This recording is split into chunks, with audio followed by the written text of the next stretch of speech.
শিটগুলোতে যাই। ১ number sheet.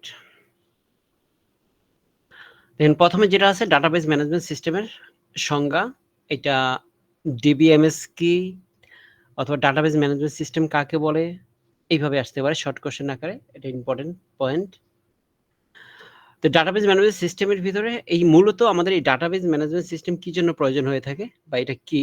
এটা হচ্ছে একটা ডাটাকে আমরা যখন ডাটাকে একটা সিস্টেমের মাধ্যমে এটাকে ডাটাবেস তৈরি করে এটাকে সংরক্ষণ করব, এটা পরিচালনা করা, ডাটাকে পুনরুদ্ধার করা বা এডিট করা এইসব কাজগুলি যেভাবে আমরা করে থাকি। মানে যে সিস্টেম দিয়ে করে থাকি সেটাই বলতেছি ডাটাবেস ম্যানেজমেন্ট সিস্টেম। বইয়ের ভাষায় বলতে গেলে ডাটাবেস ম্যানেজমেন্ট সিস্টেম হলো একটি সফটওয়্যার সিস্টেম যা ডাটাবেসের তৈরি, সংরক্ষণ, পরিচালনা এবং ডাটা পুনরুদ্ধার করতে ব্যবহৃত হয়ে থাকে। তারপর আছে ডাটাবেস ম্যানেজমেন্ট সিস্টেমের উদ্দেশ্য।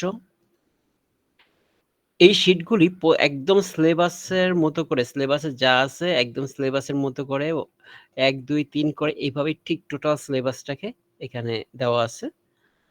তো অনেক সময় দেখা যায় পরীক্ষার সময় এই শিটের বাইরে থেকে কোশ্চেন আসে, সেটা হচ্ছে সিলেবাসের বাইরের থেকে যদি কোনো কোশ্চেন আসে তখন শিটের বাইরের থেকে আসবে। কিন্তু এই যদি সিলেবাসের ভিতর থেকে কোনো কোশ্চেন আসে তাহলে সব এখানে কমন পড়বে।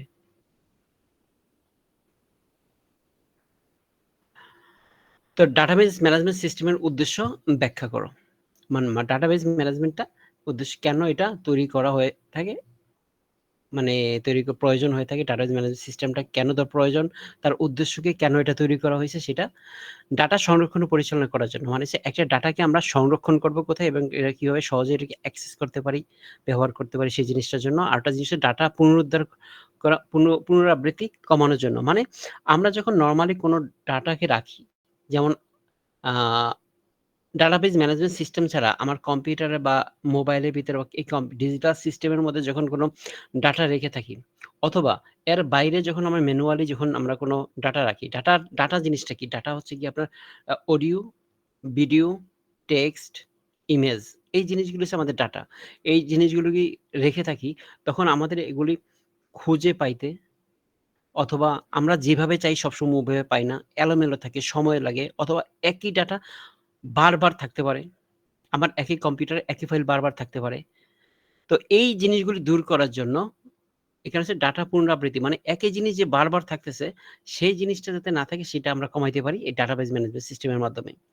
ডেটা নিরাপত্তা প্রদান করা, মানে ডাটা সিকিউরিটি এটা যে কেউ দেখে ফেলবে অথবা চুরি করে নিয়ে যাবে অথবা হারিয়ে যাবে, এই ধরনের কোনো প্রবলেম থেকে রক্ষা করার জন্য মানে এটা হচ্ছে ডাটা নিরাপত্তা প্রদান করে থাকে।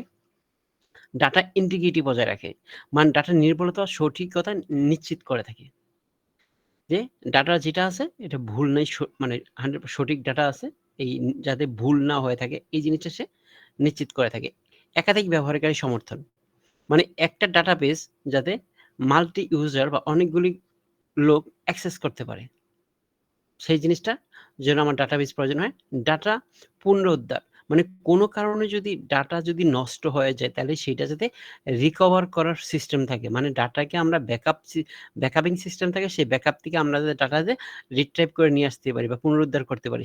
সেজন্য দরকার হচ্ছে ডাটা রিকভারি সিস্টেমটা থাকে। ডাটা কোয়েরি এবং অনুসন্ধানে সহজ। মানে ডাটাকে যাতে আমরা সহজে খুঁজে বাহির করে আনতে পারি সেই ব্যবস্থাটা থাকে ডাটাবেস সিস্টেমের মধ্যে। এই সিস্টেমের জন্য আমার ডাটাবেস প্রয়োজন হয়ে থাকে।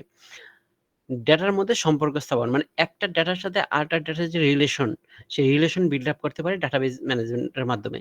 ডাটার স্কেলেবিলিটি এবং কর্মদক্ষতা উন্নতিকরণ। ডাটাবেস বড় আকারে ডাটা পরিচালনা করতে পারে এবং কর্মদ কর্মক্ষমতা নিশ্চিত করে। এটি ভবিষ্যতে ডাটা বৃদ্ধির জন্য স্কেলেবিলিটি প্রদান করে দেয়। মানে কি আমার প্রয়োজনে আমি ডাটার স্পেস বড় করা এবং কর্মক্ষমতা নিশ্চিত করার জন্য এই যে প্রয়োজন অনুসারে এটা বড় করা, ছোট করা যে জিনিসটা এইটা এই ডাটাবেজের মাধ্যমে সম্ভব হয়ে থাকে। Data sharing. ডাটাবেজের বিভিন্ন ব্যবহারকারী অ্যাপ্লিকেশনের মধ্যে ডাটা শেয়ার করে এটি সেন্ট্রালাইজ প্ল্যাটফর্মে সরবরাহ করে থাকে। এই জিনিসগুলি হচ্ছে কিসের জন্য?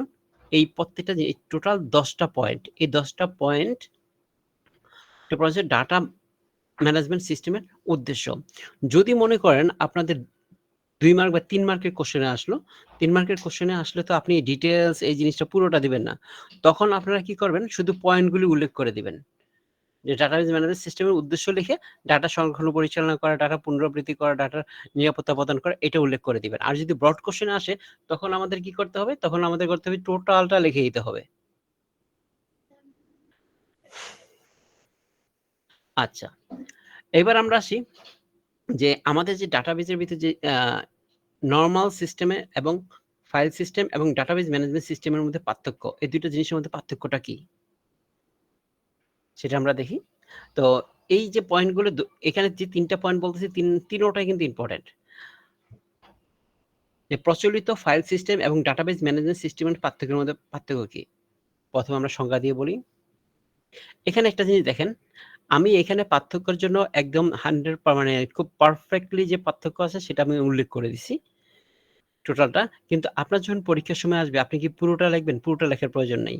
আপনি এখান থেকে যেমন সংখ্যা, তথ্য পরিচালনাতে এরকম ৩-৪ টা পার্থক্যের পয়েন্টটা উল্লেখ করে দিবেন। যেমন ১ম আছে কি বেজের উপর নির্ভর করে পার্থক্য উল্লেখ করা হয়েছে? বৈশিষ্ট্যের উপর ফাইল সিস্টেম এবং ডাটা ম্যানেজমেন্ট সিস্টেমের মধ্যে। সংজ্ঞা এটি একটি সিস্টেম যার তথ্য ফাইল আকারে সংরক্ষণ ও পরিচালনা হয়ে থাকে। এটি একটি সফটওয়্যার বা ডাটাবেস তৈরি পরিচালনা এবং অ্যাক্সেসে সাহায্য করে থাকে। তথ্য পরিচালনা করা এর মধ্যে মনে করেন যে আপনার কি জিনিস থাকতে পারে তথ্য পরিচালনা, ডাটা সম্পর্কে ও ডাটা পুনরাবৃত্তি, ডাটা ইন্টিগ্রিটি এবং ডাটা সিকিউরিটিটা এখানে উল্লেখ করা হয় নাই। হ্যাঁ, আচ্ছা উদাহরণ এক্সাম্পল প্রয়োজন নেই। যেমন আপনি উল্লেখ করে দিতে পারেন যেমন সংখ্যাটা দিলেন, তথ্য পরিচালনা ২ টা, ডাটা সম্পর্ক ৩ টা, ডাটা পুনরাবৃত্তি ৪ টা আর এখান থেকে মনে করেন যে ডাটা ইন্টিগ্রিটি ৫ টা অথবা ডাটা পুনরুদ্ধার ৫ টা। এইভাবে ৪-৫ টা পয়েন্ট আপনি উল্লেখ করে দিলেন। তাইলেই হয়ে যাবে। তারপর এখানে আসি ডাটাবেস ম্যানেজমেন্ট সিস্টেমের সুবিধা অসুবিধাগুলি উল্লেখ করো। তো নরমালি বেস ম্যানেজমেন্ট সিস্টেমের ভিতরে সুবিধাই সবচেয়ে বেশি। অসুবিধাটা হচ্ছে গিয়ে মূলত এই একটু কমই থাকে অসুবিধা। মূল অসুবিধা হচ্ছে আমাদের খরচ বেশি হয়ে থাকে। মেইনটেইন করতে সমস্যা হয়ে থাকে। এক্সপার্ট লোক প্রয়োজন হয়। ওই জিনিসগুলাই। তা আমরা একটু জিনিসগুলা দেখি। আ এই সুবিধা অসুবিধাগুলি এটা মনে করেন ডাটাবেস ম্যানেজমেন্টের সুবিধাগুলি উল্লেখ করো বা অসুবিধাগুলি উল্লেখ করো। এগুলি সাধারণত ২ মার্কের কোয়েশ্চেনে আসে। যেকোনো একটা পার্ট আসতে পারে। ডাটাবেস ম্যানেজমেন্ট সিস্টেমের সুবিধা হচ্ছে কি ডাটা সেন্ট্রালাইজ নিয়ন্ত্রণ করা যায়। ডাটার পুনরাবৃত্তি কমানো যায়। মানে যা আমি দেখেছি মূলত ওই যে ডাটা ইন্টিগ্রিটি করা যায় যে উদ্দেশ্যটা, আমি যে এখানে যে উদ্দেশ্যটা দেখেছি, যে উদ্দেশ্যটা থেকে আমি কিন্তু ডাটার সুবিধাটা বলতে পারি। যে আমার যে উদ্দেশ্যে আমি ডাটাবেস ম্যানেজমেন্ট সিস্টেমটা প্রয়োজন হইছে, এটিই তো আমাদের সুবিধা। এই জিনিসগুলি পাওয়ার জন্যই তো আমি এই ডাটাবেস ম্যানেজমেন্ট সিস্টেমটা তৈরি করা হইছে। তা এই উদ্দেশ্যটার সুবিধা তো একই জিনিসের মধ্যে এসে পড়ে। তো এখান থেকে আমরা ওইটা ইচ্ছা করে লিখতে পারি। তারপরে এখানে একটু অন্যভাবে লেখা হইছে। আ যেমন নিরাপত্তা, ডাটা ইন্টিগ্রিটি নিশ্চিত করা, ডাটা শেয়ারিং একই জিনিস। ডাটা পুনরুদ্ধার ও ব্যাকআপ। এখানে আসি অসুবিধাগুলি কি? ডাটাবেজ ম্যানেজমেন্ট সিস্টেমের ভিতরে ডাটা এটা হচ্ছে উচ্চ ব্যয়। এই ডাটাবেজ ইনস্টলেশন, কনফিগারেশন পরিচালনা করতে উল্লেখযোগ্য খরচ প্রয়োজন হয়ে থাকে। বিশেষত বড় স্কেল সিস্টেমে এটি ব্যয়বহুল হতে পারে। জটিলতা। ডিবিএমএস একটি জটিল সিস্টেম যা পরিচালনার জন্য প্রশিক্ষিত কর্মীর প্রয়োজন হয়ে থাকে। উচ্চ হার্ডওয়্যার ও সফটওয়্যার প্রয়োজন হয়ে থাকে। কারণ কি আমার যে ডাটাবেস ম্যানেজমেন্ট সিস্টেম দাঁড় করানোর জন্য আমার কি একটা পাওয়ারফুল সার্ভার প্রয়োজন হয় এবং এখানে খুব ভালো মানের একটা সফটওয়্যার প্রয়োজন হয়। সেই সফটওয়্যারটা আমার টাকা দিয়ে কিনে আনতে হয়। হার্ডওয়্যারগুলি টাকা দিয়ে কিনতে হয়। একই কথা আমার খরচ বেড়ে যাচ্ছে। তারপরে যে ডাটার ক্ষতির ঝুঁকি, সিস্টেম ব্যর্থ হলে, হ্যাকিং হলে ডাটার ক্ষতির ঝুঁকি থাকে। মানে কি? আমার যে নরমাল যদি আমরা যে ডাটা যদি স্টোর করে থাকি, আমার এখানে অফলাইন ডাটা থাকতে পারে যেখানে অনলাইনের সাথে কানেক্টিভিটি নেওয়া প্রয়োজন হয় না। কিন্তু যখন আমার এটা ডাটাবেস ম্যানেজমেন্ট সিস্টেমে থাকবে তখন আমরা চিন্তা করব কি এখানে একটা নেটওয়ার্কিং থাকবে যেখানে মাল্টি ইউজার অনেকে কাজ করবে। যেই উদ্দেশ্য ডাটাবেসটা তৈরি করা। তখন আমার কি হয়েছে ডাটাকে ক্ষতি হইতে পারে, হ্যাক হইতে পারে বা যেহেতু বিভিন্ন ধরনের লোক ইউজ করবে সেখানটার ঝুঁকি থাকে।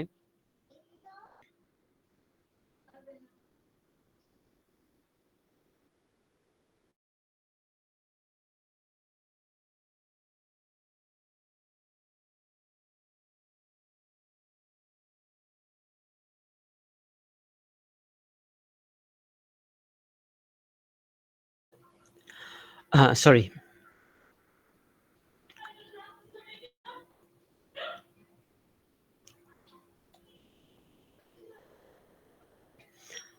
সরি। ডাটার ক্ষতির ঝুঁকি। এটা হচ্ছে কি এখানে এটা কি হ্যাকিং হইতে পারে বা যেহেতু মাল্টি ইউজার ইউজ করে থাকে তো এখানে ডাটা একটা লস্ট হওয়ার সম্ভাবনা থাকে। কর্মদক্ষতা সমতা বড় বা জটিল ডাটাবেজের উচ্চ সংখ্যক ব্যবহারকারী কাজ করে ডিবিএমএস এর কর্মদক্ষতা কমতে পারে। মানে যখন বেশি লোক এখানে কাজ করে থাকবে বা কোনো জটিল মানে অনেক ইউজার যখন কাজ করে তখন ডাটাবেসটা কি হয়? স্লো হয়ে যেতে পারে। কাজ ঠিকমতো না করতে পারে। আমরা দেখতে পারি বাংলাদেশের বিভিন্ন ধরনের রেজাল্ট পাবলিশ হলে দেখা যায় ডাটাবেস থেকে ডাটা আমরা পাই না। কারণ ওখানে সে লোড নিতে পারে না সার্ভার কারণে। রক্ষণাবেক্ষণ ডিবিএমএস এর রক্ষণাবেক্ষণ জটিল ও সময় সাপেক্ষ ব্যাপার হয়ে থাকে, অননুমোদিত অ্যাক্সেসের ঝুঁকি থেকে থাকে।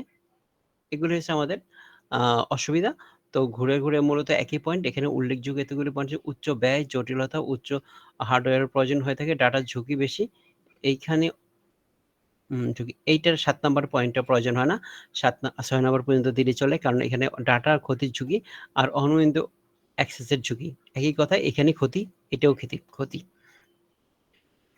তারপর আমরা আসি ডাটা অ্যাবস্ট্রাক্ট, দৃষ্টান্তমী স্কিমা। এখানে ভিতরে এগুলি আসবে সংজ্ঞা আকারে। ঠিক আছে? ডাটা অ্যাবস্ট্রাক্ট কি? ডাটা ইনস্ট্যান্সটা কি? আর ডাটা স্কিমা কি? এভাবে এগুলি আসতে পারে ৩ টা অতি মানে ক্ষুদ্র ১ নাম্বার কোয়েশ্চেন আকারে আসতে পারে। তো ডাটা অ্যাবস্ট্রাক্ট ডাটা অ্যাবস্ট্রাক্ট হচ্ছে ডাটাকে উম অ্যাবস্ট্রাক্ট বলতে ডাটাবেজ সিস্টেমে বিভিন্ন স্তরের মাধ্যমে ডাটার জটিলতা লুকিয়ে ব্যবহারকারীর জন্য এটি সহজ এবং ব্যবহারযোগ্য ইন্টারফেসে প্রদান বোঝায়। মানে আমরা যখন একটা ডাটাবেসটাকে ইউজ করা হয় তখন ইউজার যেই লেভেলটা দেখতে পায় সেটা হচ্ছে ইউজার একদম ভিউ লেভেল দেখতে পায়। কিন্তু ভিতরে যে ডাটার যেই কারিকুলামটা মানে যেই কার্যক্রমটা চলে সেটা দেখা যায় না। এই কারণে ডাটাকে কয়েকটা স্তরে ভাগ করা হয়ে থাকে। এটা হচ্ছে ফিজিক্যাল লেভেল, লজিক্যাল লেভেল এবং ভিউ লেভেল। ভিউ লেভেলটা শুধু ব্যবহারকারী দেখতে পায়। আর বাকি অংশগুলি কি সেটা লুকানো থাকে। ইন্টারনালি ভিতরে কোডিং-টোডিং এর ভিতরে কাজটা হয়ে থাকে। যেমন এই যে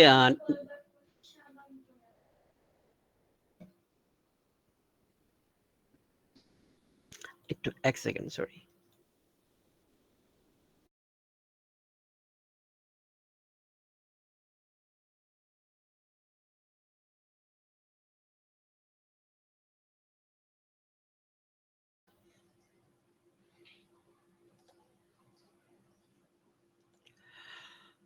সরি। আ ডাটা অ্যাবস্ট্রাক্ট। ডাটা অ্যাবস্ট্রাক্ট হচ্ছে সিস্টেমের বিভিন্ন স্তরের মাধ্যমে ডাটাবেজের জটিলতা লুকিয়ে ব্যবহারকারীর জন্য এটি সহজ এবং ব্যবহারযোগ্য ইন্টারফেস প্রদানকে বোঝায়।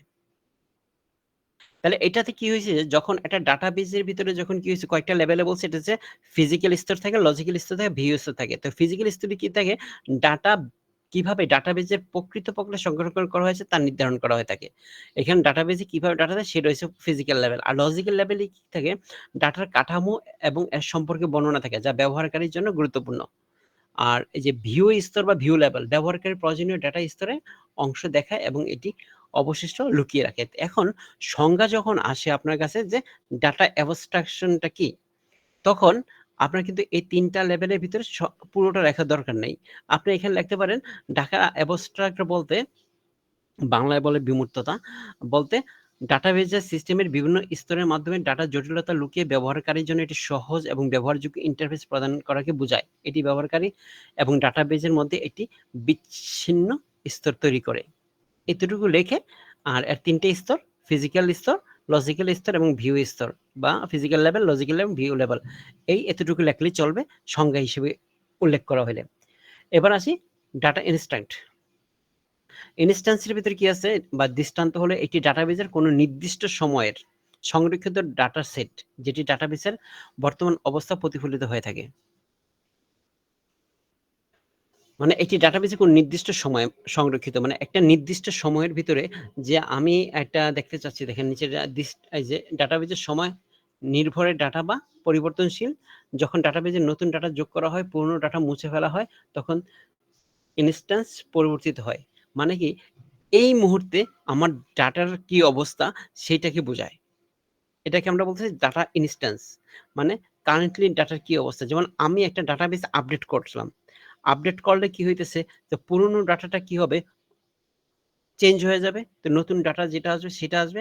এই যে কারেন্ট অবস্থানটা সেটাকে আমরা বলতেছি ডাটা ইনস্ট্যান্স। স্কিমা স্কিমাটা হচ্ছে ডাটাবেজের ডেটার কাঠামো বা সংগঠনের নকশা। মানে একটা ডাটা কিভাবে থাকবে, কোন অংশের একটি ডাটাবেজে যে অব্যবহারযোগ্য অংশ বা ডাটাবেজের স্ট্যাটিক্স কাঠামোকে বর্ণনা করে। আর এই স্কিমা ৩ টা ভাগে ভাগ করা হয়েছে: physical schema, logical schema, view schema. এই স্কিমা মূলত কি হচ্ছে? ডাটাবেজের কাঠামো বা সংগঠন গঠন। মানে একটা ডাটাবেজে কিভাবে ডাটাটা থাকবে, কোন, কোন লেভেলে কি থাকবে, এই যে একটা কাঠামো তৈরি করা হইতেছে, সেটাকে আমরা বলতেছি স্কিমা। আর এই স্কিমাটা ৩ টা ভাগে ভাগ করা হয়েছে: physical schema, logical schema, view schema. Physical schema থেকে ডাটা কিভাবে ফিজিক্যাল স্টোরে সংগৃহীত হয়ে থাকে। আর লজিক্যালি আমরা জানি যে ডাটার কাঠামো এবং ডাটার মধ্যে সম্পর্ক বর্ণনা করে থাকে যেই লজিক্যালি যেই কানেক্টিভিটিটা থেকে থাকে সেটা। আর ভিউতে হচ্ছে ব্যবহারকারী কিভাবে ডাটাকে দেখতে পাবে তা বর্ণনা করে থাকে। আর এই স্কিমাটা মূলত হচ্ছে গিয়ে এটা কাঠামো বা নকশাকে বোঝায়। একটা ডাটাবেজের কাঠামো বা নকশার ডিজাইন, যে কোন ডাটাটা কিভাবে যাবে, কোথায় থাকবে, কতটুকু প্রায়োরিটি পাবে, কি হবে না হবে, এই জিনিসগুলি যেই বর্ণনা করা হয়, যেই ঘটনাটা তৈরি করা হয়, সেটাকে আমরা বলতেছি ডাটা স্কিমা।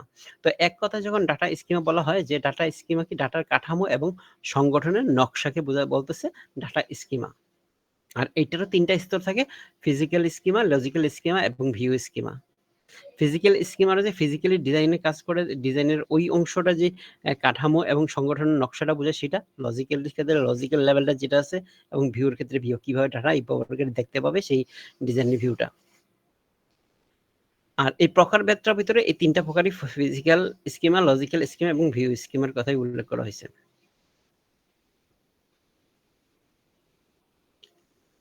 এবার আমরা আসি ডেটা টাইপের ধারণা।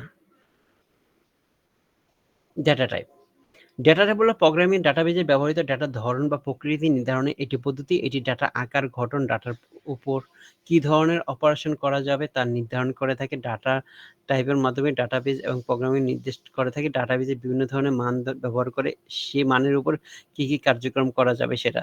এই ডাটা টাইপের যেই কাজগুলি, ডাটা টাইপটা হচ্ছে কয় ধরনের হয়ে থাকে? নরমালি প্রাইমারি যে ডাটা টাইপটা আছে, সেই ডাটা টাইপটা হচ্ছে গিয়ে ইন্টিজার, ফ্লোট এবং ক্যারেক্টার, বুলিয়ান। মানে আমাদের যে প্রত্যেকটা ডাটাবেজের ভিতরে যে ডাটাগুলি থাকে, সেই ডাটাগুলি একটা টাইপ থাকে। এটা কি ধরনের ডাটা? এই ডাটাটার ক্ষেত্রে নরমালি আমরা যখন বলে থাকি কিরকম, যে টেক্সট ডাটা, না ভিডিও ডাটা, না অডিও ডাটা, না ইমেজ ডাটা, এইটা এক ধরনের আমাদের বোঝার জন্য ভাষা। কিন্তু সেইটা কি প্রোগ্রাম তো সেই ভাষা বুঝবে না। প্রোগ্রামের কাছে হচ্ছে গিয়ে যেমন ভাষা ওঠে integer, float, double, character, Boolean, এই ধরনের ডাটা আসতে পারে। আবার এছাড়া আছে অ্যারে আছে, স্ট্রাকচার আছে, ক্লাস লেভেল আছে, মানে class is object oriented programming ক্ষেত্রে আছে। তো এই ধরনের সেই প্রোগ্রামিং ভাষা বোঝায় যে প্রাথমিক ডাটা টাইপ, যে প্রাথমিক যে ডাটা টাইপ আছে সেই ডাটা টাইপ হচ্ছে কি ইন্টিজার টাইপ ডাটা। ইন্টিজারের উদাহরণ কি? যে 1, 2, 3, 4, 5, 6 এরকম পূর্ণ সংখ্যা বিশিষ্ট যে ডাটাগুলি থাকে সেটাকে আমরা বলতেছি ইন্টিজার টাইপ ডাটা। তারপর হচ্ছে ফ্লোট বা ডাবল টাইপ ডাটা, যেগুলো হচ্ছে দশমিক যে ডাটাগুলো আছে বা ভগ্নাংশ যে ডাটাগুলি থাকে সেটাকে আমরা বলতেছি ফ্লোট টাইপ ডাটা। আর এছাড়া হচ্ছে গিয়ে ক্যারেক্টার। ক্যারেক্টার হচ্ছে একক ক্যারেক্টার, যেকোনো হচ্ছে একটা এ, বি, সি, ডি, এই যে জিনিসগুলি আছে বা সিম্বল, অথবা এই যে এখানে দেখেন সিঙ্গেল কোট দিয়ে উল্লেখ করা হয়েছে। যদি আমি এখানে সিঙ্গেল কোটে এ এর জায়গায় যদি 1 দিতাম, ওই 1 টাকে যদি আমি সিঙ্গেল কোটের ভিতরে দিতাম, তখনও সে কিন্তু ক্যারেক্টার আকারে প্রকাশ করত। যেমন আমার মানে কিবোর্ডের মধ্যে যতগুলি সংখ্যা সিম্বল দেখতে পাই সবই একটা ক্যারেক্টার। এই যে @ অবলে মানে ফরওয়ার্ড স্ল্যাশ, ব্যাকস্ল্যাশ অথবা হ্যাশ সাইন, স্পেস, স্পেসও একটা ক্যারেক্টার হিসেবে আইডেন্টিফাই হয়। 1, 2, 3, 4, 5, 6, 7, 8, 9, 0 এগুলি সব ক্যারেক্টার। বুলিয়ান, বুলিয়ান টাইপ হচ্ছে কি? যেমন সত্য অর মিথ্যা, সত্য মিথ্যা এগুলো হচ্ছে বুলিয়ান টাইপ। এছাড়াও আরো যেমন কিছু আমরা দেখতে পাই, যেমন স্ট্রিং টাইপ আছে। আর কাঠামোগত ডেটা টাইপ, কাঠামোগত ডেটা টাইপ মানে হচ্ছে কি অ্যারে, স্ট্যাক, ক্লাস, যেমন এই ধরনের ডাটা একাধিক ডাটা সংরক্ষণ হয়। অ্যারেতে কি একই রকম অনেকগুলি ডাটা থাকলে এরকম হচ্ছে বিভিন্ন ধরনের ডাটা সমন্বয় হয়ে থাকে স্ট্রাকটে। আর ক্লাস হচ্ছে অবজেক্ট ওরিয়েন্টেড প্রোগ্রামিং এর কাঠামো। তারপরে দেখেন ব্যবহারকারীর সংজ্ঞায়িত ডেটা টাইপ, মানে ব্যবহারকারীর উপর নির্ভর করে, মানে user define data type. User define data টাইপের ভিতরে আছে কি ইনম এবং কাস্টম টাইপ। পূর্ব নির্ধারিত মানের একটি সেট, মানে আগে নির্ধারণ করা হয়েছে। আর হচ্ছে কাস্টম টাইপ মানে ব্যবহারকারী নিজের প্রয়োজন অনুসারে তৈরি করে থাকে। এই ইনমটা হচ্ছে আগে নির্ধারণ করা কোনো একটা ডাটা একটা সেট, মানের একটি সেট। আর কাস্টম টাইপ মানে হচ্ছে ইউজার তার প্রয়োজন অনুসারে সেটা ডাটা উল্লেখ করে থাকে। ডাটাবেজের ডেটা টাইপ। ডাটাবেজের ডেটা টাইপের ভিতরে এখানে ৩ টা ভাগে ভাগ করা হয়েছে। নিউমেরিক টাইপ যেটা আমরা বলতেছি নিউমেরিক টাইপের ভিতরে আছে কি ইন্টিজার, ফ্লোট, ডেসিমাল। এবার দেখেন এই যে ইন্টিজার, ফ্লোট, ডেসিমাল যখন আমরা ডাটা টাইপের ডাটাবেজের ডেটা টাইপ আর হচ্ছে স্ট্রিং টাইপ হচ্ছে কি character, varchar, text. Date time তারপর হচ্ছে টাইম স্ট্যাম্প।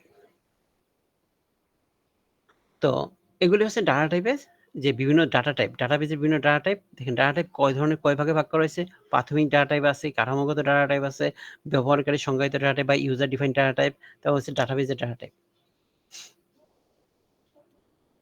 মানে এই ডাটাবেজের ভিতরে আমরা বিভিন্নভাবে যে ইউজ করে থাকি শুধু একদম ডাটাবেজের ভিতরে। এবং এগুলি হচ্ছে অনেক সময় দেখার জন্য দেখেন এক সময় হচ্ছে গিয়ে যখন আমরা প্রোগ্রামিং এর জন্য ইউজ করে থাকি অ্যারে স্ট্যাক ক্লাসের ভিতরে। আবার দেখা যাচ্ছে যে ব্যবহারকারী নিজের মতো করে দিয়ে থাকে। আবার যখন ভিউ লেভেলে আসার জন্য এক ধরনের কোডিং এর মাধ্যমে করা হয়ে থাকে। তো এটা হচ্ছে ডাটা টাইপের ধারণা। এবার আমরা আসি ডাটাবেজের ভাষার বর্ণনা। ভাষার বর্ণনা মানে কি আমরা যখন আ কোন একটা করে থাকি ডাটাবেস তৈরি করে থাকি। তো সেই ক্ষেত্রে তো আমাদের একটা ল্যাঙ্গুয়েজ ইউজ করতে হয়। ডাটাবেস ল্যাঙ্গুয়েজ যে ল্যাঙ্গুয়েজ দিয়ে ডাটাবেসটা লেখা হয়ে থাকবে বা এই ডাটাবেসটা তৈরি করা হয়ে থাকবে। তো এদেরকে আমরা বলতেছি ডাটাবেস ল্যাঙ্গুয়েজ। যেমন ডাটাবেজের ভাষা বা ডাটাবেস ল্যাঙ্গুয়েজ এমন এক ধরনের প্রোগ্রামিং, এটাও কি একটা প্রোগ্রামিং ভাষা যা ডাটাবেজের ব্যবস্থার জন্য ব্যবহৃত হয়। এর সাহায্যে ডাটা তৈরি, সংশোধন, অনুসন্ধান ও নিয়ন্ত্রণ করা যায়। ডাটাবেজের ভাষাকে সাধারণত ৫ টি ভাগে ভাগ করা হয়েছে। এই ডাটাবেজ ল্যাঙ্গুয়েজকে ৫ টি ভাগে ভাগ করা হয়েছে। আমরা ভাষা না বলে ল্যাঙ্গুয়েজ বলতে পারি। ঠিক আছে? ল্যাঙ্গুয়েজ আর ভাষা যদিও একই বাট ল্যাঙ্গুয়েজটা হচ্ছে গিয়ে টেকনিক্যাল ল্যাঙ্গুয়েজে এটা ভালো। তো ডাটাবেজ ল্যাঙ্গুয়েজটা কি? ডাটাবেজের ল্যাঙ্গুয়েজ এমন এক ধরনের প্রোগ্রামিং ভাষা যা ডাটাবেজের ব্যবস্থার জন্য ব্যবহৃত হয়। মানে ডাটাবেজকে ম্যানেজমেন্ট করার জন্য বা ব্যবস্থাপনা করার জন্য এটা ব্যবহার করা হয়। এর সাহায্যে ডাটার তৈরি, সংশোধন, অনুসন্ধান ও নিয়ন্ত্রণ করা যায়। মানে ডাটাবেজের ল্যাঙ্গুয়েজটা দিয়ে কি করা হয়? ডাটাবেজ তৈরি করা যায়, সংশোধন করা যায়, অনুসন্ধান ও নিয়ন্ত্রণ করা যায়। আর ডাটাবেজের ভাষাকে কয়টা ভাগে ভাগ করা হয়েছে? ৫ টা ভাগে ভাগ করা হয়েছে। এই ৫ টা ভাগ কি? ডিএলএল, ডাটা ডেফিনিশন ল্যাঙ্গুয়েজ, তারপরে ডাটা ম্যানিপুলেশন ল্যাঙ্গুয়েজ, আবার DQL language, data query language, DCL, data control language, আর হচ্ছে টিসিএল, ট্রানজাকশন কন্ট্রোল ল্যাঙ্গুয়েজ। আচ্ছা, এখানে জাস্ট এক্সাম্পল সহকারে দিয়ে দেওয়া হয়েছে। একটা জিনিস হচ্ছে কি এইখানের কপিটা আসছে কেন?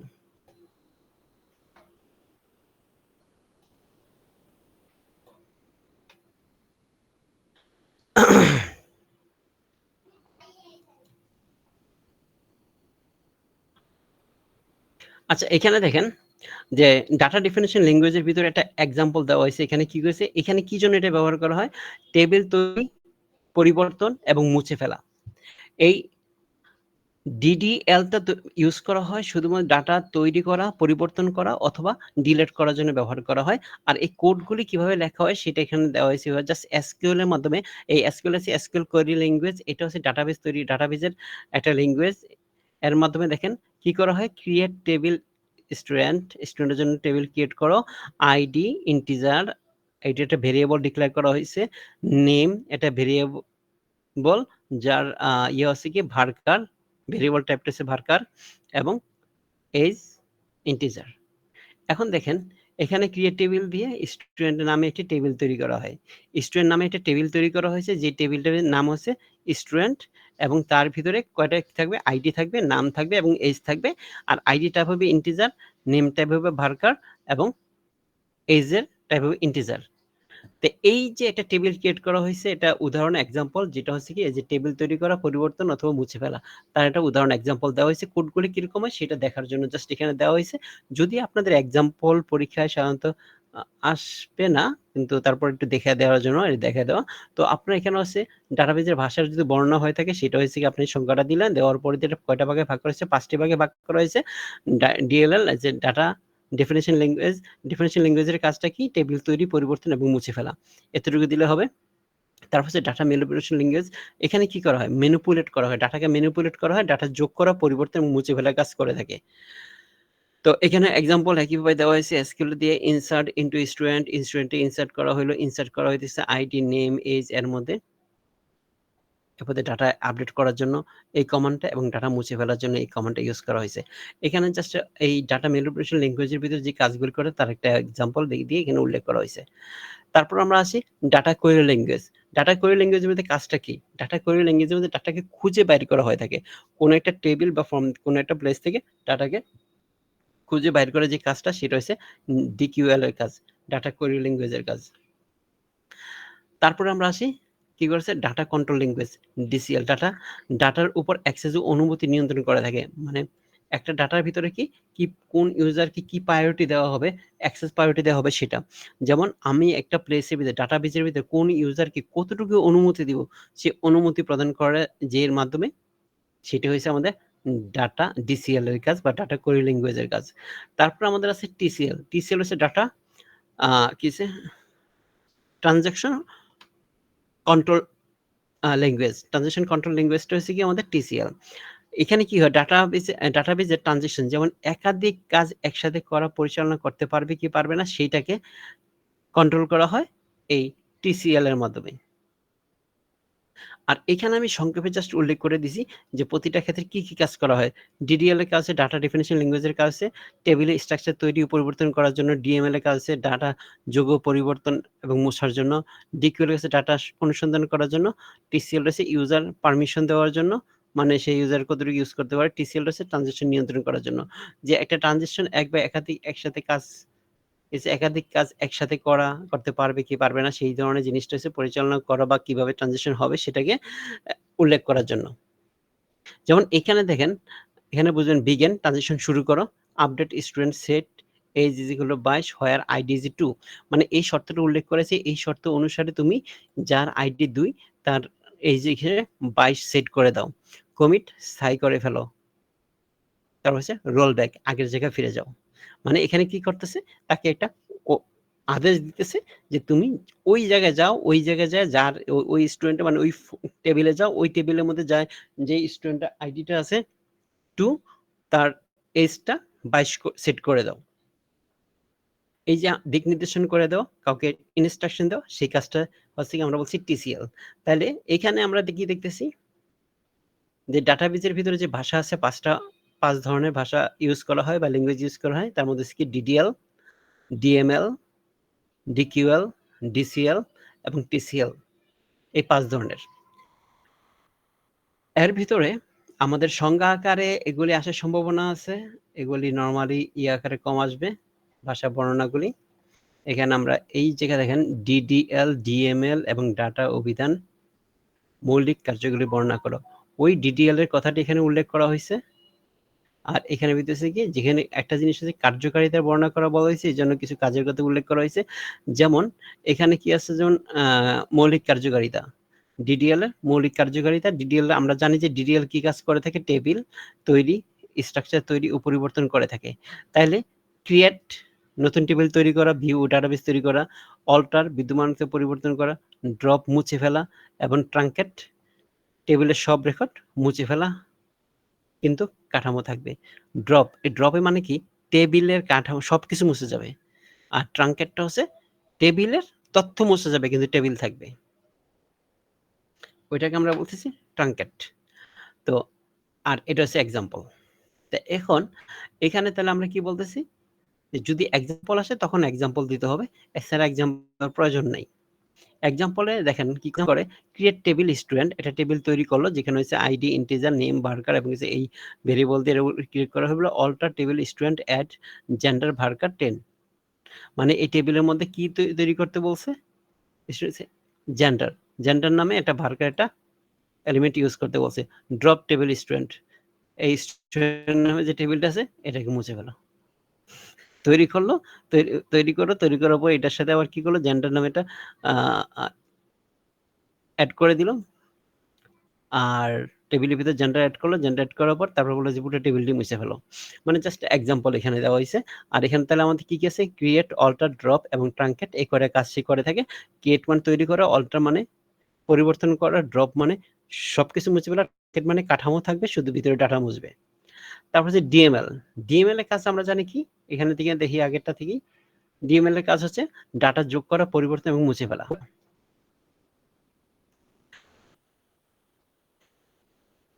ডিএমএল দেখেন,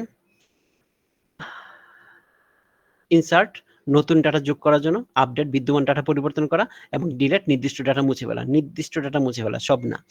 আগেরটা যেমন ছিল ড্রপ এবং ট্রাঙ্কেট।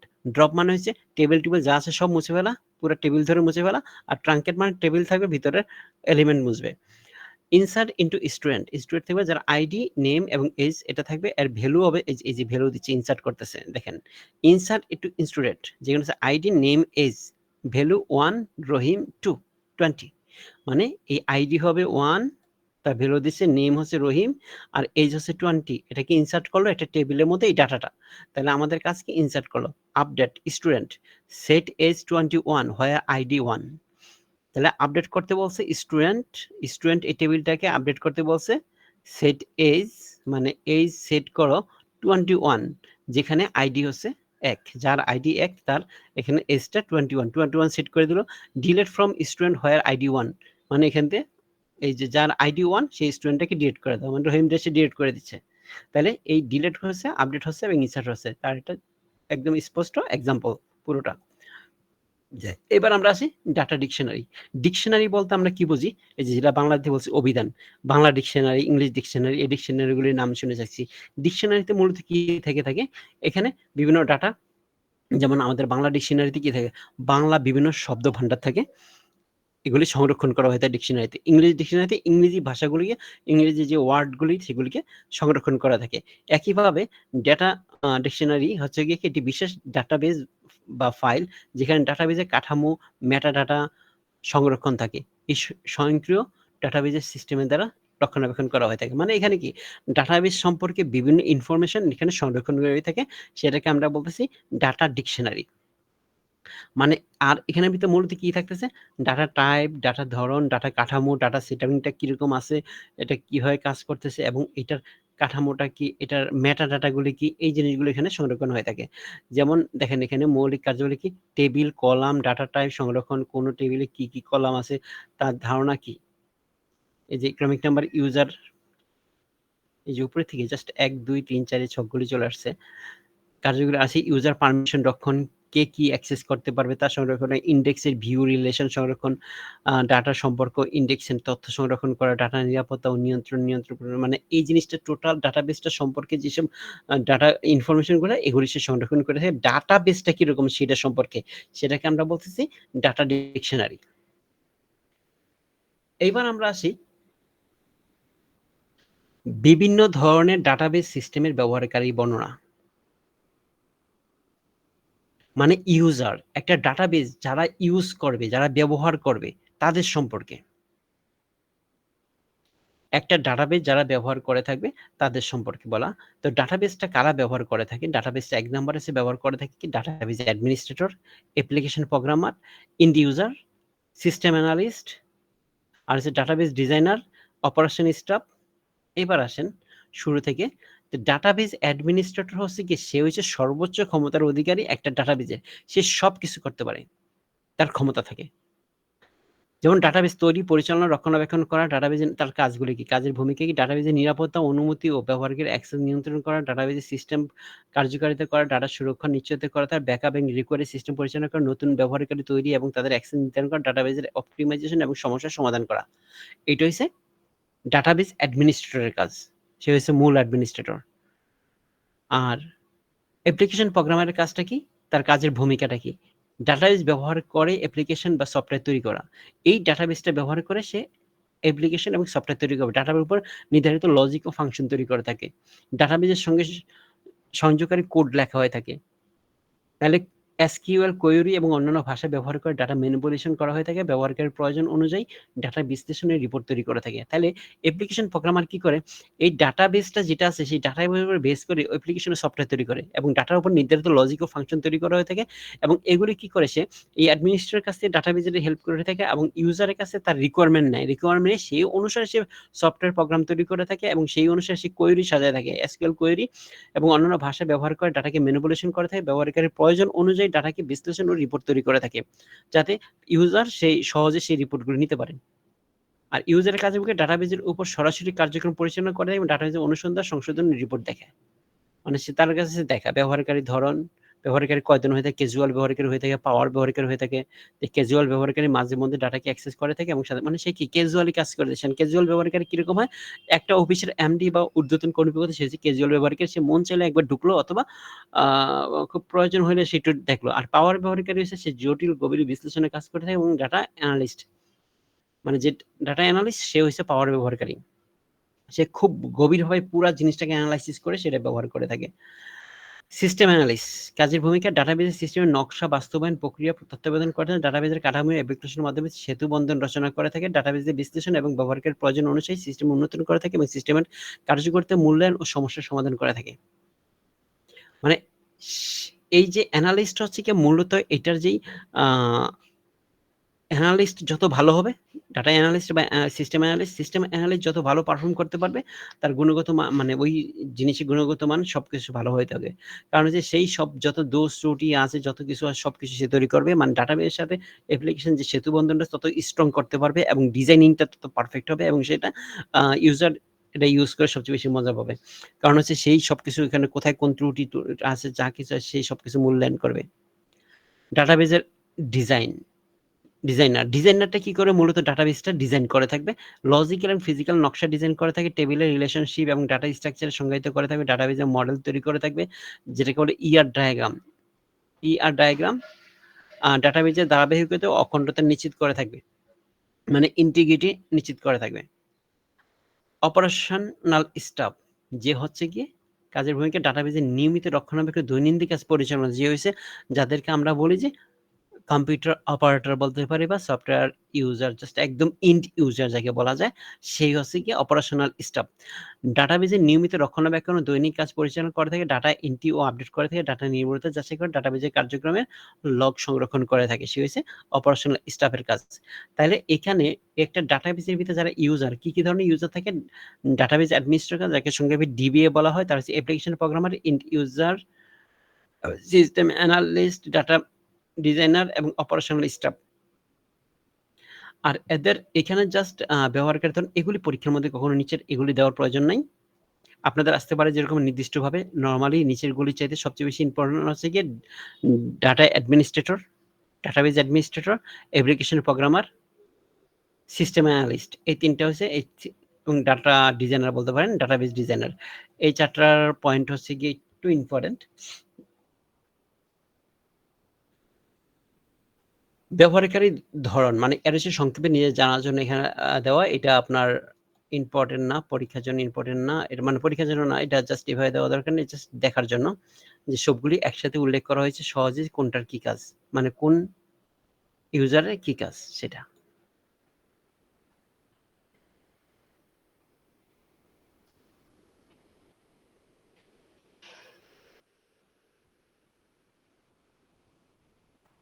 স্যার আসসালামু আলাইকুম।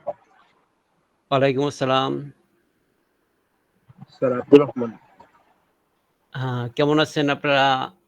জি স্যার, আলহামদুলিল্লাহ স্যার। হ্যাঁ, স্যার আমাদের পরীক্ষাটা কবে হইতে পারে? আচ্ছা আপনাদের পরীক্ষা তো অলরেডি গতকাল শুরু হওয়ার কথা ছিল। গতকাল কি বার? শনিবার তো 19 তারিখ ছিল না? হ্যাঁ তো আমার ফাইনাল পরীক্ষা। হ্যাঁ, আমার মতে তো ফাইনাল পরীক্ষা 19 তারিখ থেকে শুরু হওয়ার কথা ছিল। আচ্ছা আচ্ছা। তো হয়তো রাষ্ট্রের বিভিন্ন কার্যক্রমের কারণে কোনো ধরনের অথবা মেট্রিক পরীক্ষা হইতে পারে, এসএসসি পরীক্ষার কারণে বা অন্য কোনো কারণে দেরি হচ্ছে আপনাদের। কিন্তু 1 মাসের মধ্যে হয়ে যেতে পারে নাকি স্যার? হ্যাঁ, সামনের মাসে আশা করি হয়ে যাবে। সামনের মাসে হয়ে যাবে, এর বেশি দেরি হবে না। সামনের মাসে হয়ে যাবে। কারণ এই 19 তারিখে হওয়ার কথা ছিল। শুরু হওয়ার কথা ছিল পরীক্ষা। কিন্তু কোনোভাবে গুছাইতে পারে নাই। বিভিন্ন কার্যক্রমের কারণে, দেশের পরিস্থিতি বা আনুষঙ্গিক বিভিন্ন কার্যক্রমের কারণে। স্যার আমি বইটা কিনেছি, কিন্তু এখানে তো অনেক বেশি পড়া। তো হুম। নর্মালি যেটা হয়েছে স্যার, আমাদের তো ক্লাসের সুযোগ ছিল, কিন্তু আমরা নিজেদের কাজের জন্য করতে পারি নাই। এটা একটা ব্যাপার আর কি। এটা আমাদের দুর্ভাগ্য। স্যার তাহলে আমরা কিভাবে আসলে গুছাইতে পারি, একটু সহজ করে যদি বলেন। আ যেমন এই দেখেন শিটগুলি আমি তো কিন্তু একদম সিলেবাস ধরে, আপনাদের সিলেবাসটা আছে না আপনাদের কাছে? জি স্যার। দেখেন এখানে আমি কিন্তু জাস্ট এর চেয়ে তো কম তো সম্ভব হয় না। দেখেন আমি একেবারে আপনার আ শিটগুলো স্লে সবগুলো দেখেছি আমি। একদম সিলেবাস ধরে কিন্তু করা আছে আপনার। যেমন এখানে টোটাল ডিসক্রিপশন ফাংশনাল কম্পোনেন্ট, তারপরে ইয়ার ডায়াগ্রাম আসলে ফার্স্ট চ্যাপ্টার, সেকেন্ড চ্যাপ্টার পুরোটাই দেওয়া আছে এখানে। হুম। আর এখানে না, এটা দেওয়া হয় ৩ নাম্বার চ্যাপ্টার দেওয়া হয় নাই। ফার্স্ট চ্যাপ্টার, এইবার সেকেন্ড তো চ্যাপ্টার। স্যার প্রোগ্রামিংও আছে। কিসের? ওই যে দেখলাম এবার একটা কোর্সে প্রোগ্রামিং আছে। হ্যাঁ, হ্যাঁ, ইয়াতে পাইথন। হ্যাঁ, পাইথন। হ্যাঁ, এটাকে পাইথনের স্যার সহজ করার উপায় কি? অ পাইথন তো লিখতে হবে। হুম, লিখতে হবে। এটা তো একটা নির্দিষ্ট রুলস এর মধ্য দিয়ে লিখতে হবে, না হলে তো আমাদের মার্কস দিবে না। হুম। স্যার আপনারা এবার ওই যে আমাদের প্রোগ্রামিং ইন সি, হ্যাঁ। পাইথন আমাদের গতবারে ছিল। ও সরি, স্যার আমি এবার তো বইটা পাইথন না, সরি, এবার তো প্রোগ্রামিং সি। হ্যাঁ। পাইথন না, এবার প্রোগ্রামিং মানে C. Programming programming C C বা কিছু, আমি পুরোটা ভালো করে দেখতে পারিনি, কিন্তু স্যার বইটা আমি দেখেছি তো, অনেক প্রোগ্রামিং দেওয়া আছে, ওটা শুধু দেখলাম। আপনাদের তো প্রোগ্রামিং, হ্যাঁ, প্রোগ্রামিং সাবজেক্টের মধ্যে প্রোগ্রামিং দেওয়া থাকবেই। কিন্তু আপনাদের যে প্রোগ্রামিং গুলি আছে এগুলি অত কঠিন না, বুঝছেন? ওইটা একদম সহজ হবে। আগের পরীক্ষা তো দেখছেন না, ফার্স্ট সেমিস্টার পরীক্ষা দিয়েছেন না? জি স্যার। আপনাদের টোটাল তো সবকিছুই জানেন যে কি হয় না হয়। তো ওইখানের ভিতরে যেই কিছু প্রোগ্রাম আছে, যেগুলি কমন কিছু প্রোগ্রাম আছে, ওইগুলির থেকেই ঘুরে ফিরে আসে। তো এই পুরোনো যে সাবজেক্টগুলি আছে, যেই প্রশ্নগুলি আছে ওইগুলিতে একটু ফলো করেন আর স্যারের সাথে ডিসকাস করেন ওই সাবজেক্টের ব্যাপারে। আপনাদের একটা ধারণা দিয়ে দিবে। দেখবেন যে এর মধ্যেই কমন ধরা পড়ে যাবে। স্যার বলছিলাম কি আমাদের হুম, প্রত্যেকটা সাবজেক্টের একটু সাজেশন দিলেই হয়। হুম। অবশ্যই আর সাজেশনটা পেয়ে যাবেন। সাজেশনটা আমি দিন স্যার। এতদিন আপনার সাজেশন অনেকে, আমি একটু লং টাইম প্রায় ২ মাস অসুস্থ ছিলাম একটানা। আ তো এইজন্য একটু দেরি হয়ে গেছে। আমি আপনাদেরকে এই মাসের মধ্যেই সাজেশন আপনাকে দিয়ে দিব। আমার সাবজেক্টগুলো আমি যেগুলো আপনাদেরকে নিতেছি। তো আর বাকি আছে যে স্যার আপনাদের যে প্রোগ্রামিং নেয় ওনাকে আমি বলব এই ব্যাপারে, বা উনি হয়তো আপনাদের মনে হয় ক্লাস আছে, দেখি কি বারে ওনাদের প্রোগ্রামিং ক্লাসটা আছে আপনাদের সাথে। এইটা, হ্যাঁ, এটা ঠিক আছে। এই যে আগামী ২৪ তারিখে আছে। ওনার সাথে একটু ডিসকাস করে নিই এই ব্যাপারে আরিফ স্যারের সাথে। আর আমি দেখি আপনাদের সাজেশনগুলি তৈরি করে দিচ্ছি। একটু জি গুছাইয়া স্যার, লেখাগুলি একটু তৈরি করে কমে। দিলে স্যার আমরা বই হুম, থেকে হুম, হুম। কালেক্ট করে, মানে ওই হুম, হুম, অ্যান্সার হুম। গুলো কালেক্ট করে কিছুটা গুছিয়ে ফেলতে পারবো আর মিনিমাম তো আচ্ছা। গুছিয়ে যাইতে হয়, না হলে তো ওখানে আনসার করা খুব কঠিন। হুম। সেটা তো অবশ্যই। আপনি চেষ্টা করবেন যতটা ভালোভাবে করা যায়। আর একটা জিনিস কি, এবার যত কিছুই হোক চেষ্টা করতেছে, আমি যেটা দেখতেছি গভর্নমেন্ট প্রত্যেকটা ক্ষেত্রেই একটু স্ট্রং হইতে। তো আমি মনে হয় যে স্ট্রং হলের হলে অবস্থা আপনাদের হয়তো একটু ভালো, এটা স্ট্রং হইতে পারে। অবশ্যই এটা ভালো, পজিটিভ। অবশ্যই ভালো। হ্যাঁ, পজিটিভ। আমরা আশা পজিটিভ করি পড়াশোনা করে বা লিগ্যালি সবকিছু হওয়া উচিত। হিন্দি যেমন হইলে আমাদের জন্য পজিটিভ আর কি। হ্যাঁ, সবার জন্যই পজিটিভ। অ্যাকচুয়ালি রিয়াল জাজমেন্টটা হয়। জাজমেন্টটা রিয়াল হয় আর কি। জাজমেন্টটা হয় এবং ভালো হয়। অথবা বুঝছে যে ওই এটা পাস করে একটু সার্টিফিকেটই থাকবে না, তখন হুম, তখন হুম, এটা ওটা হয়ে যাবে স্কিল। হুম। তো এখন এই তো মাঝে মাঝে সার্টিফিকেটই বেশি হয়। যেমন আমার ব্যাপারে বলবো যে আমার ম্যাথমেটিক্স ব্যাকগ্রাউন্ড তো স্যার, তাই আমি হয়তো এই এই অনেকগুলো কোর্সে আমার সাথে মিলে যায় আর কি। আপনার জন্য তো প্রোগ্রামিং এর সিটা সহজ হওয়ার কথা। যারা হচ্ছে আমি পাইথন পড়ি না, আমি ফোরট্রান পড়েছিলাম। আমাদের সময় ফোরট্রানটা ছিল আর কি। আপনার যে প্রোটনটা পড়েছেন, প্রোটন আর প্রোগ্রামিং সি বলেন, পাইথন বলেন, প্রত্যেকটা কাছাকাছি ক্ষেত্রে আমি জানি যে হাই লজ লেভেলের ভাষা, সব হাই লেভেলের সবগুলা ভাষাই মানে সবগুলা ল্যাঙ্গুয়েজই কাছাকাছি। আপনার লজিকটা সেম, জাস্ট উপস্থাপনা আলাদা। হ্যাঁ, মানে ওটা উপস্থাপনার জন্য আলাদা একটু হুম, কাজ হুম। করতে হবে। আর না হইলে স্যার হাই লেভেলের মানে হাই লেভেল ল্যাঙ্গুয়েজ প্রায় কাছাকাছি সব। কাছাকাছি, সব কাছাকাছি।